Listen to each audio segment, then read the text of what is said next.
Hola, molt bona vesprada. Situació molt inestable en la zona del Mediterrani. Pràcticament en tota la façana del Mediterrani una borrasca que s'ha despenjat des de la zona d'Europa amb aire fred associat. S'ha situat des d'aquest migdia sobre la zona del Mediterrani donant impuls de vents de llevant i gregal. A aquestes hores és més important els vents de gregal i a la província de Castelló fins i tot entra un poc de tramuntana i s'han obert algunes clarianes després d'un matí que ha estat pesat per la pluja, les precipitacions entre dèbils i moderades i les nevades que cap a la zona de l'interior ja han caigut en cotes de 800 metres d'alçada, encara que en alguns punts del sud de la província de Castelló, com per exemple la Serra de l'Espada, en muntanyes de 800 metres encara no s'han intuït aquestes nevades. La inestabilitat de les pròximes hores anirà a més. De fet, l'Agència Estatal de Meteorologia ha activat l'alerta per forts vents, per pluges entre moderades, fortes i puntualment molt fortes, sobretot a la zona del sud de la província de València i nord d'Alacant, on es preveu que es puguen recollir fins a 100 litres per metre quadrat i en total de l'episodi puguen superar àmpliament els 210-300 litres per metre quadrat. Aquesta zona serà la més afectada d'aquest temporal i també zones com la província de Castelló o Catalunya que demà estan afectades per una inestabilitat molt important. Tot això després d'un hivern, recordem, en què ha predominat la bonança meteorològica, una àrea ampla anticiclònica i oscil·lacions de temperatura entre el dia i la nit o entre les zones elevades i baixes. De fet, hem tingut un hivern molt tranquil, sobretot la primera part de l'hivern, amb temperatures lleugerament per sobre del que solia ser habitual, i després la segona part de l'hivern ja han sigut més baixes, però ha sigut un hivern que ja parlarem un altre dia perquè avui toca centrar l'atenció en l'actualitat d'aquesta borrasca. Com dèiem, la borrasca anomenada Glòria perquè té uns caràcters un tant peculiars de proviolència. De fet, en les pròximes hores s'espera la màxima potència d'aquesta borrasca, que té unes característiques de vents, unes característiques relacionades sobretot amb borrasques més de la tardor o de la primavera que no pas de l'hivern, perquè tenim una borrasca situada en la zona del Mediterrani. Això no és molt habitual en èpoques d'hivern, però si a tot li sumem el fort recorregut marítim, el llarg recorregut marítim que estem tenint en aquests moments, si veiem la imatge del Rain Alarm, com està la borrasca engestant-se en aquests moments, enroscant-se, dona entrada de vents un tant de gregal. Vegin així la imatge, com està començant a enroscar-se aquesta borrasca. No s'havia enroscat del tot fins ara està començant a agafar força i veiem aquesta circulació zonal antihorària. Això representa la característica de les borrasques en la zona del Mediterrani i en la zona de la península ibèrica també, quan giren en sentit contrari a les agulles del rellotge. En les pròximes hores es reforçarà i tendirà fins i tot a anar una mica cap al sud. Per tant, agafarà de ple la llevantada i els vents humits la zona del sud de Catalunya, Castelló i també la Comunitat Valenciana i la zona de Múrcia, amb precipitacions prou intenses, sobretot al litoral, prelitoral. Poden arribar a ser fortes i puntualment creiem que podien arribar fins i tot a ser torrencials, perquè la situació, com hem dit, és més pròpia d'una borrasca dels mesos de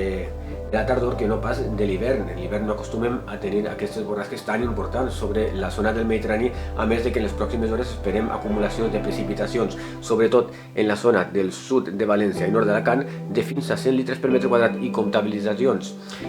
final del temporal de fins a 300 litres per metre quadrat. En la província de Castelló i en la zona de Catalunya també podríem arribar a entre 100 i 200 litres per metre quadrat. Acumulacions totals. No estem dient que en les pròximes hores vagin a caure 100 o 200 litres per metre quadrat, sinó que serà l'acumulació total.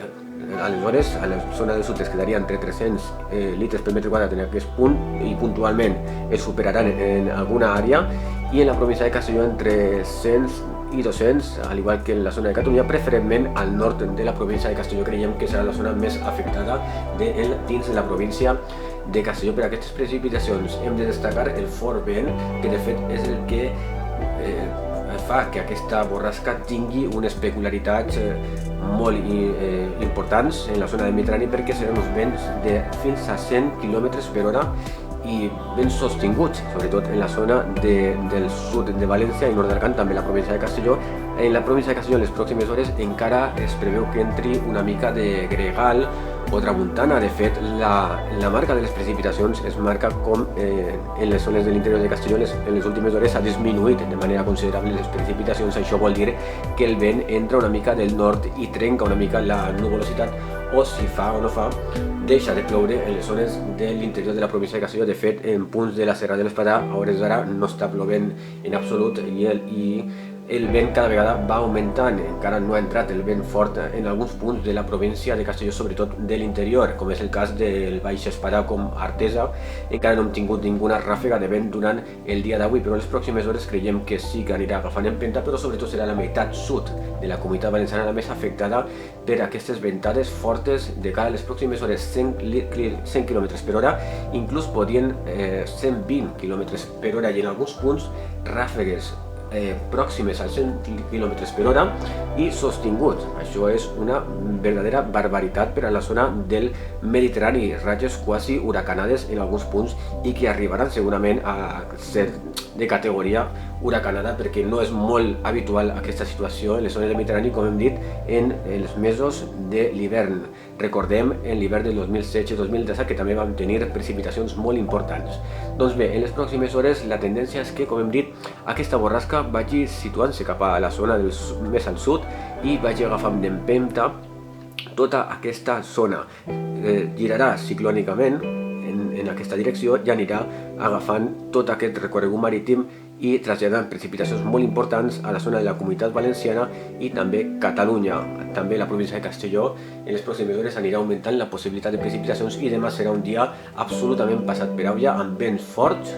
o molt forts, precipitacions d'entre 100 i 200 litres per metre quadrat en la zona del sud de València, nord d'Alacant, entre 50 i 100 litres per metre quadrat a la zona nord durant el dia de demà i dimarts, i acumulacions totals de 200 litres per metre quadrat a la zona de Castelló i a la zona sud de València i nord d'Alacant de fins a 300 litres per metre quadrat, però insistim que en aquesta zona és molt fàcil que superin aquesta barrera, perquè les precipitacions en aquest punt geogràfic, en el sud de València i nord d'Alacant, acabaran sent torrencials. Suposem que acabaran sent torrencials perquè les precipitacions també es presenten fortes o molt fortes en punts de la zona nord de la Comunitat Valenciana i de Catalunya. En punts de Múrcia també les precipitacions aniran augmentant en les pròximes hores, podran arribar a ser fortes, però no tant com en la meitat nord. El pitjor s'espera en la meitat nord. Pues bé, en les pròximes hores vagin en compte també, sobretot, amb la cota de neu, encara que de cara a dimarts la cota de neu anirà pujant lleugerament, però s'espera una lleugera baixada, una notable baixada, perdó, durant aquesta nit de fins als 300 metres d'alçada, sobretot en punts de l'interior d'Alacant i de la zona sud de València, on seran les més afectades per les nevades que podien ser molt importants en punts de l'interior de la província de Castelló i de Terol i acumular fins a 1 metre d'alçada, segons diuen alguns pronòstics en aquesta àrea geogràfica. Doncs la neu també serà un problema segurament en les pròximes hores, si no ho està sent ja en l'interior de la Comunitat Valenciana. Vilafranca, Morella, teníem ja nevades prou importants durant el dia d'avui, i en les pròximes hores aquests gruixos es sumaran perquè les precipitacions que cauran al litoral i prelitoral s'aniran transformant en precipitació sòlida en les zones de l'interior, que evidentment les temperatures són més baixes i fa molt més fred que a la zona del litoral i prelitoral. En les zones del sud és probable que la cota de neu siga una mica més baixa que a la zona nord, perquè la zona d'inestabilitat se centra més en eixa zona. Doncs en les pròximes hores vagin en compte, no vagin a les zones on hi ha neu per a veure-la simplement o apropar-se a la mar Mediterrània, perquè estarà molt alterada en les pròximes hores. Doncs bé, això ha sigut tot per avui, espero que us hagi agradat.